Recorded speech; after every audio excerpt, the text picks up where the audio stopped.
Okay, so today we are going over the blog post from my favorite research blog, the Microsoft Research blog. And this is the NeurIPS 2020, moving toward real world reinforcement learning via batch RL, strategic exploration, and representation learning. Yeah. I thought this introduction is pretty great. Pretty great. Also, a lot of the presentations from the research groups at the conferences are just so interesting. Like, I would highly encourage you to go back and watch some of those talks. But anyway,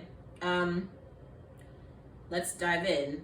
So, as human beings, we encounter unfamiliar situations all the time. Learning to drive, living on our own for the first time, starting a new job. And while we can anticipate what to expect based on what others have told us or what we've picked up from books and depictions in movies and TV, it isn't until we're behind the wheel of a car, maintaining an apartment, or doing a job in a workplace that we're able to take advantage of one of the most important means of learning. By trying, we make deliberate decisions, see how they pan out, then make more choices and take note of those results, becoming, we hope, better drivers, renters, and workers in the process. We learn by interacting with our environments. Humans have an intuitive understanding of physics, and it's because when we're kids, we push things off tables and stuff like that, says principal researcher Ash K. Krishnamurthy. But if you only watch videos of things falling off tables, you will not actually know about this intuitive gravity business. So our ability to do experimentation in the world is very, very important for us to generalize. For our AI to improve in the world in which we operate, it would stand to reason that our technology be able to do the same, to learn not just from the data it's been given, as has largely been the approach in machine learning, but to also learn to figure out what additional data it needs to get better. We want AI to make decisions, and reinforcement learning is the study of how to make decisions, says Krishnamurthy. Krishnamurthy is a member of the Reinforcement Learning Group at the Microsoft Research Lab in New York City, one of several teams helping to steer the course of reinforcement learning at Microsoft. There are also dedicated groups in Redmond, Washington, Montreal, Cambridge, the United Kingdom, and Asia, and they're working toward a collective goal: reinforcement learning for the real world. So there's another article that's about that, but I'm not going to click into that right now because I want to get through this one.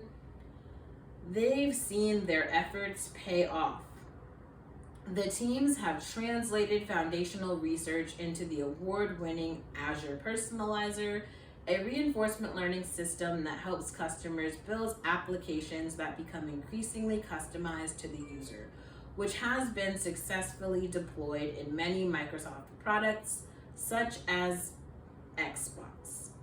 While reinforcement learning has been around almost as long as machine learning, there's still much to explore and understand to support long-term progress with real-world implications and wide applicability, as underscored by the 17 RL-related papers being presented by Microsoft researchers at the 34th Conference on Neural Information Processing Systems, NeurIPS 2020.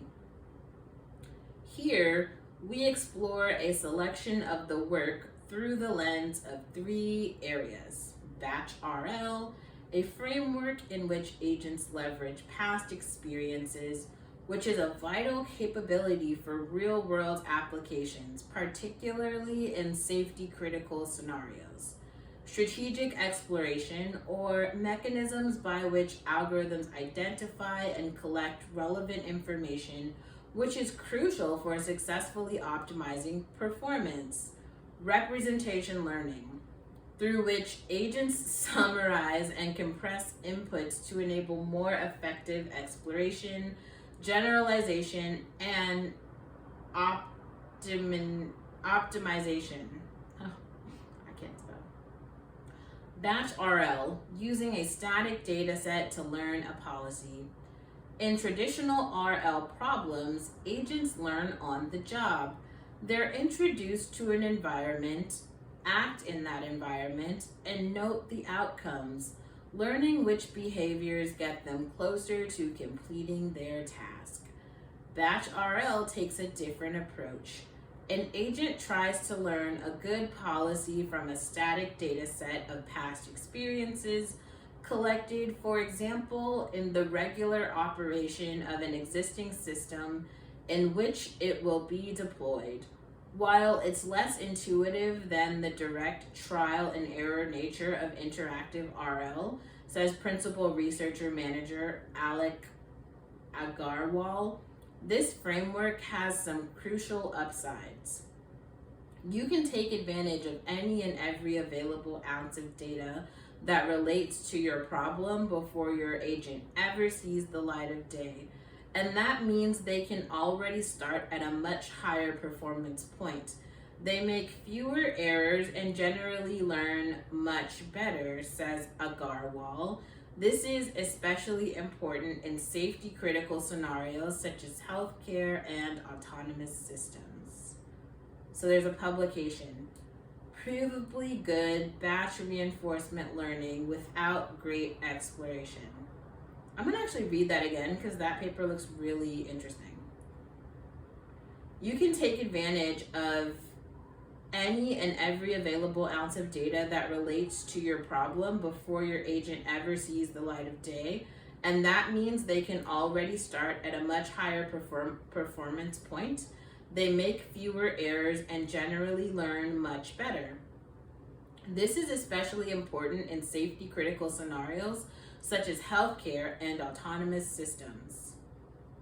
The papers, Provably Good Batch Reinforcement Learning Without Great Exploration, and Model-Based Offline Reinforcement Learning tackle the same batch RL challenge. Static data sets can't possibly cover every situation an agent will encounter in deployment, potentially leading to an agent that performs well on observed data and poorly on unobserved data. This can make an agent susceptible to cascading failures in which one wrong move leads to a series of other decisions that completely derails the agent. Oftentimes, researchers won't know until after deployment how effective a data set was, explains Agarwal. The paper seeks to optimize with the available data set by preparing for the worst, while showing optimism in the face of uncertainty, that is, treating even wrong moves as learning opportunities, may work well when an agent can interact with its environment. Batch RL doesn't afford an agent a chance to test its beliefs. It only has access to the data set. So instead, researchers take a pessimistic approach, learning a policy based on the worst case scenarios in the hypothetical world that could have produced the data set they're working with. Performing well under the worst conditions helps ensure even better performance in deployment. So there are two questions at play. Agarwal, I'm sorry, I'm butchering his name. Agarwal says, how do you reason about a set of all the worlds that are consistent with a particular data set and take the worst case over them? And how do you find the best policy in this worst case sense? Provably Good Batch Reinforcement Learning Without Great Exploration, which was co-authored by Agarwal, explores these questions in model-free settings. while model-based offline reinforcement learning explores them in a model-based framework. Provably good batch reinforcement learning without great exploration provides strong theoretical guarantees for such pessimistic techniques, even when the agent perceives its environment through complex sensory observations, a first in the field. A key upshot of the algorithms and results is that when the data set is sufficiently diverse, the agent provably learns the best possible behavior policy with guarantees degrading peacefully with the quality of the data set. Morrow provides convincing empirical demonstrations in physical systems such as robotics, where the underlying dynamics based on the laws of physics can often be learned well using a reasonable amount of data. In such settings, the researchers demonstrate that model-based approaches to pessimistic reasoning achieve state-of-the-art empirical performance. And there's a publication here, Empirical Likelihood for Contextual Bandits. A third paper, Empirical Likelihood for Contextual Bandits, explores another important and practical question in the batch RL space. How much reward is expected when the policy created using a given data set is run in the real world? That's a good question. Because the answer can't be truly known, researchers rely on confidence intervals which provide bounds on future performance when the future is like the past. As applied in this paper, these bounds can be used to decide training details, the types of learning, representation, or features employed. Confidence intervals are particularly challenging in reinforcement learning because unbiased estimators of performance decompose into observations with widely different scales, says partner researcher manager John Langford, a co-author on the paper. In the work, researchers compare two crude ways to address this by randomly rounding things to apply binomial confidence intervals, which are too loose, and by using asymptotically Gaussian structure of any random variable, which is invalid for small numbers of samples. The researchers' approach, based on empirical likelihood techniques, manages to be tight like the asymptotic Gaussian approach, while still being a valid confidence interval. These tighter and sharper confidence intervals are currently being deployed in Personalizer to help customers better design and assess the performance of applications. Then there's an additional reading. For more on Batch RL, check out the NeurIPS paper, Multitask Batch Reinforcement Learning with Metric Learning. Strategic exploration, gathering data more selectively. In a learning framework in which knowledge comes by way of trial and error, interactions are a hot commodity, and the information they yield can vary significantly. So how an agent chooses to interact with an environment matters. Exploring without a sense of what will result in valuable information can, for example, negatively impact system performance and erode user faith. And if an agent's actions aren't damaging, choices that provide less than useful information can slow the learning process. Meanwhile, avoiding parts of an environment in which it knows there is no good reward in favor of areas where it's likely to gain a new insight will make for a smarter agent. Once you're deployed in the real world, if you want to learn from your experience in a very sample efficient manner, then strategic exploration basically tells you how to collect the smallest amount of data, how to collect the smallest amount of experience that is sufficient for doing good learning, says Agarwal. And then there's another publication, Policy Cover Directed Exploration for Provable Policy Gradient Learning. In PCPG, Policy Cover Directed Exploration for Provable Policy Gradient Learning, Agarwal and his co-authors explore gradient descent-based approaches for RL, calls policy gradient methods, which are popular because they're flexibly usable across a variety of observation and action spaces, relying primarily on the ability to compute gradients with respect to policy parameters, as is readily found in most modern deep learning frameworks. However, the theoretical RL literature provides few insights into adding exploration to this class of methods, and there's a plethora of heuristics that aren't provably robust. Building on their earlier theoretical work on better understanding of policy gradient approaches, the researchers introduced the policy cover policy gradient algorithm, that's PCPG algorithm, a model-free method by which an agent constructs an ensemble of policies, each one optimized to do something different. This ensemble provides a device for exploration. The agent continually seeks out further diverse behaviors not well represented in the current ensemble to augment it. The researchers theoretically prove PCPG is more robust than many other strategic exploration approaches and demonstrate empirically that it works on a variety of tasks, from challenging exploration tasks in discrete spaces to those with richer observations. So now they have like a really cool research webinar series that you can watch and unpack. There's another publication, Information Theoretic Regret Bounds for Online Nonlinear Control. In the paper, Information Theoretic Regret Bounds for Online Nonlinear Control, researchers bring strategic exploration techniques to bear on continuous control problems.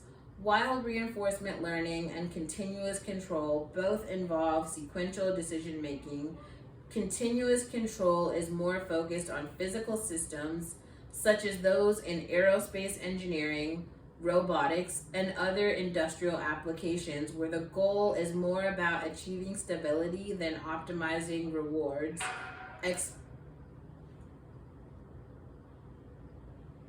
Explained Krishnamurthy, a co-author on the paper.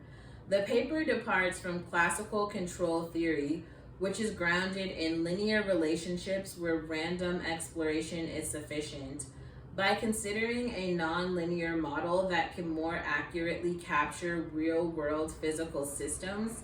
However, nonlinear systems require more sophisticated exploration strategies for information acquisition.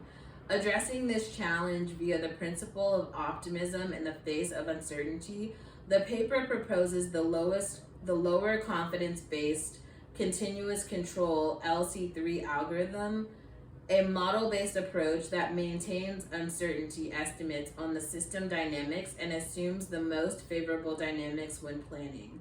The paper includes theoretical results showing that LC3 efficiently controls nonlinear systems, while experiments show that LC3 outperforms existing control methods, particularly in tasks with discontinuities and contact points, which demonstrates the importance of strategic exploration in such settings. So there's additional reading.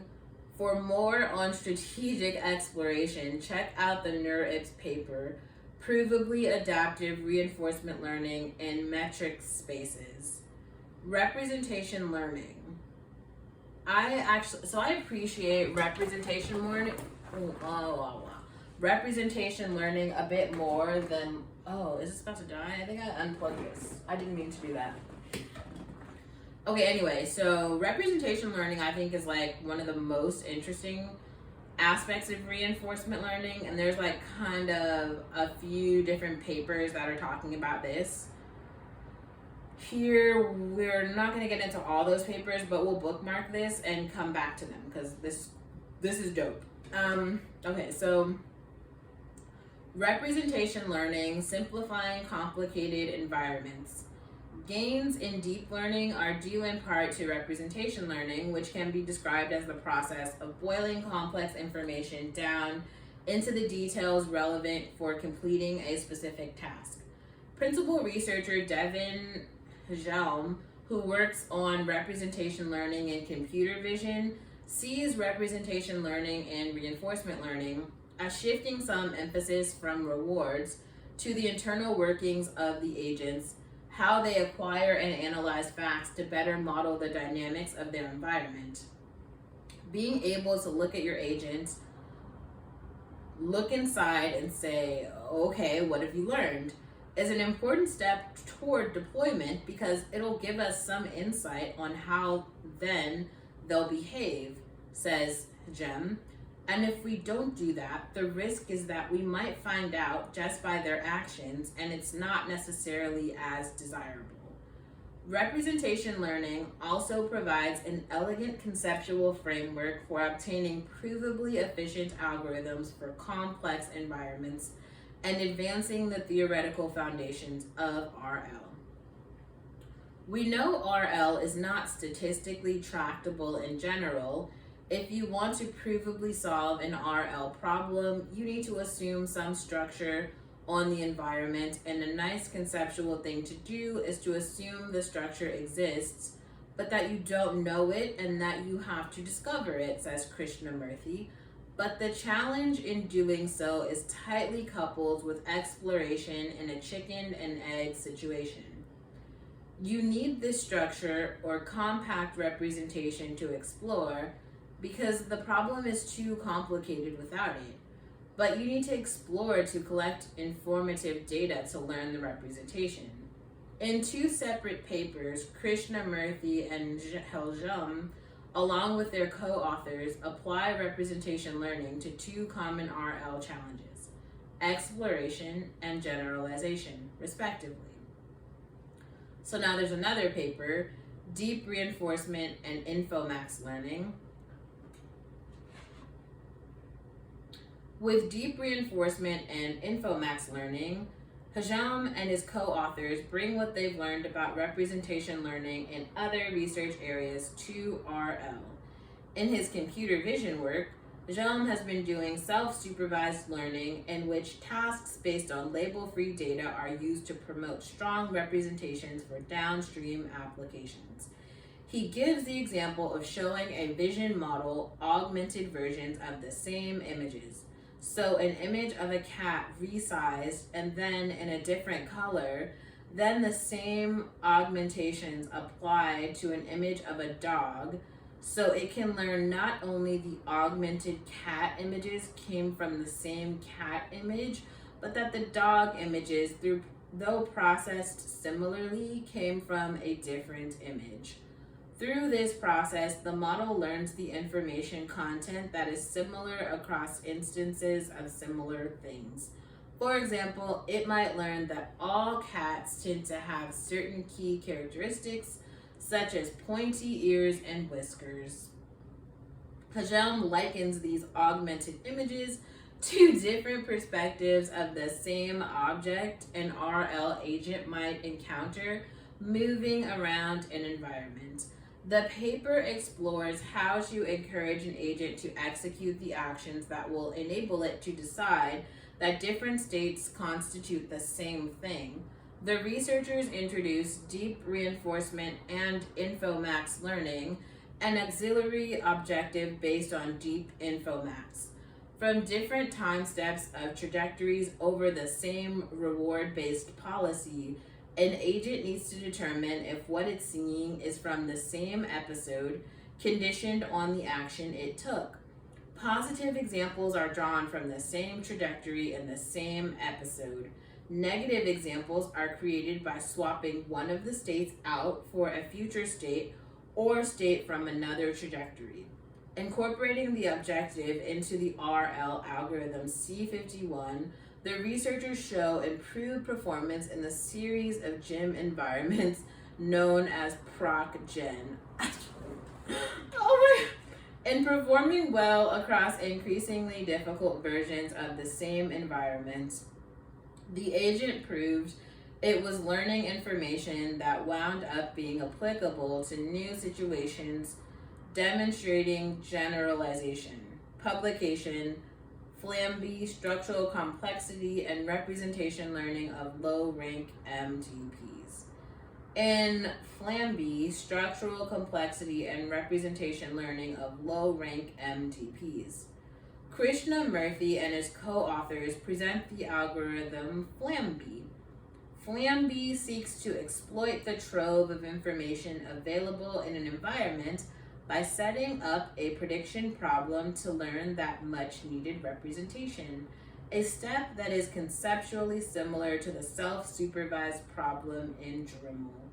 The prediction problem used in FLAMB is maximum likelihood estimation. Given its current observation, what does an agent expect to see next? In making such a prediction, FLAMB learns a representation that exposes information relevant for determining the next state in a way that's easy for the algorithm to access, facilitating efficient planning and learning. An important additional benefit is that redundant information is filtered away. FLAMB uses this representation to explore by synthesizing reward functions that encourage the agent to visit all the directions in the representation space. The exploration process drives the agent to new parts of the state space where it sets up another maximum likelihood problem to refine the representation, and the process repeats. The result of this iterative process is a universal representation of the environment that can be used after the fact to find a near optimal policy for any reward function in the environment without further exploration. In the paper, the researchers show FLAMB provably learns such a universal representation and the dimensionality of the representation, as well as the sample complexity of the algorithm, scales with the rank of the transition operator describing the environment. So there's some additional reading. Oh, there's actually kind of a lot of additional reading. For more work at the intersection of reinforcement learning and representation learning, check out the NeurIPS papers, Learning the Linear Quadratic Regulator from Nonlinear Observations, and Sample Efficient Reinforcement Learning of Undercomplete POMDPs. The exploration continues. Additional RL NeurIPS papers. The above papers represent a portion of Microsoft research in the RL space included at this year's NeurIPS. To continue the journey, check out these other RL-related Microsoft NeurIPS papers, and for a deeper dive, check out the milestones and past research contributing to today's RL landscape and RL's move from the lab into Microsoft products and services. To learn about other work being presented by Microsoft researchers at the conference, visit the Microsoft and NeurIPS 2020 page. And then there's some other papers: policy improvement via imitation of multiple oracles, safe reinforcement learning via curriculum introduction, the LOCA regret, a consistent metric to evaluate model-based behavior in reinforcement learning, constrained episodic reinforcement learning in concave, convex, and knapsack settings, efficient contextual bandits with continuous actions, and assistance via empowerment. This is really dope.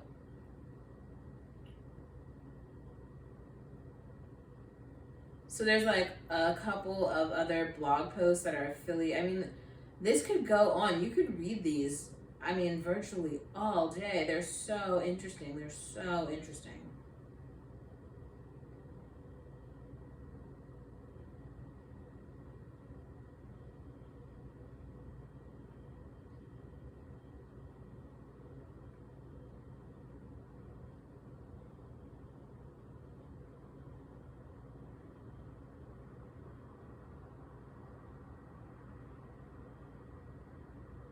No.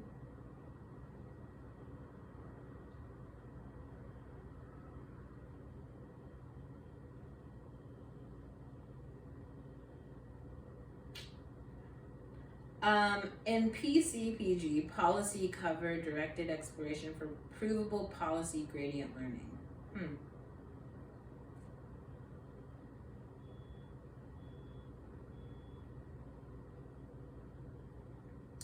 Okay, this was a NeurIPS paper.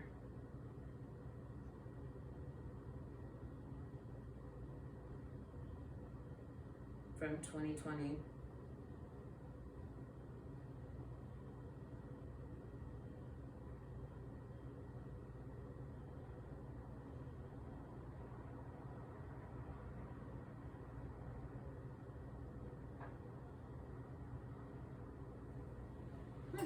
Very nice.